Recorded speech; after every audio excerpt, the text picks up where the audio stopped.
Footwork and Aikido.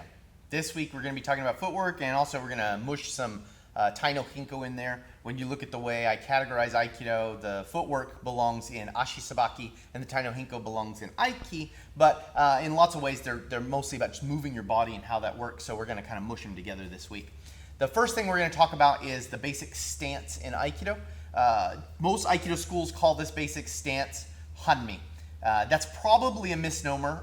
It's not now because that's what all Aikido schools call it. But O-sensei probably didn't call it Hanmi. He probably called it Roppo no Kamae, which just means a six-way stance.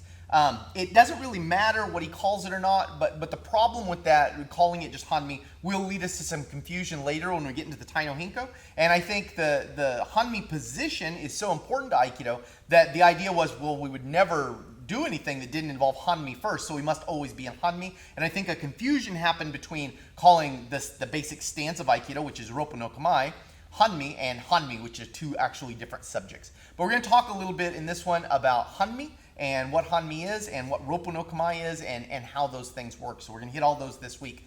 First up, though, is the Roppo no Kamae, the basic stance of Aikido. And I'm going to get Josh to come in here and help me.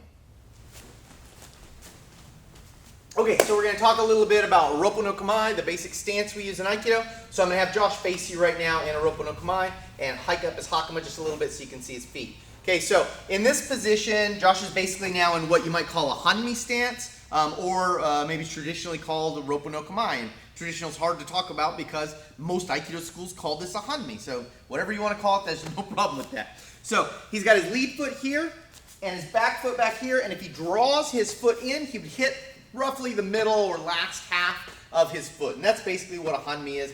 Some schools, you'll see them turning the front foot out a little, in or out, either way, a little bit. You see that sometimes in different schools. We'll talk about why that might be important or not, but this is a basic neutral Hanmi stance that Josh is in right now.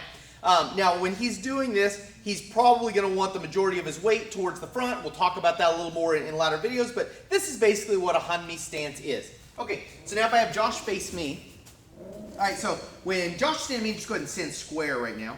So in our school, we call this mu Hanmi, just without a Hanmi, without any kind of variation in position. And I'm standing right here in front of Josh. This is the way you're generally standing. But understand that the second you go into action, you won't be standing like this anymore. For example, if I were to push Josh slightly, that's the first thing he's going to do is he's going to drop his foot back like that. So that natural positioning is the Hanmi stance or the Roppo no Kamae. So the basic position he's going into is that. What's nice about this position is if something pushes him now, he can offer a little resistance to that, right? So he can drive into that. So by having a back foot, he's able to immediately push a little more into me. Whereas when his feet are neutral, he doesn't have that, right? So this position, he doesn't have that. So when you're coming into this basic Roppo no Kamae, in Aikido, he's just going to kick that foot back there for the Roppo no Kamae and go ahead and face them, actually. So there we go.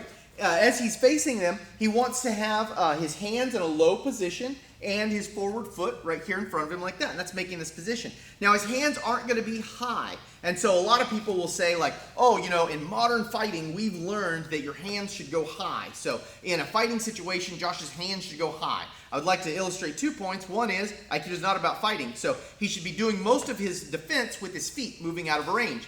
Even if he were to get into distance, meaning someone's pushing him so hard, generally in Aikido, we're not going to be doing any kind of boxing stuff. So his hands up to his head isn't really going to help him because what he needs to do is get the weapons that would be in his waist. So in Aikido, you see these hands low position right in front like that. So that's a basic Aikido position. Now this, he could get to a sword, a knife, a gun, any kind of weapon he had in belt range. So that's why his hands are going low, because that's where he's going to go to his offensive or defensive weapons if he gets pressed that hard. So in Aikido, we don't have high hands because it's not good. If I had a sword and Josh had high hands, I would just go right through Josh's hands and cut him anyway. So his hands being high isn't important, but if he could get to his sword on his waist, that would be important. Now that's an old idea, but in the modern era, he would be getting to his firearm. So his hands up, if I'm shooting at Josh, isn't going to help him at all. However, if he could get to cover, he can go there and his gun coming out can lay down suppressive fire.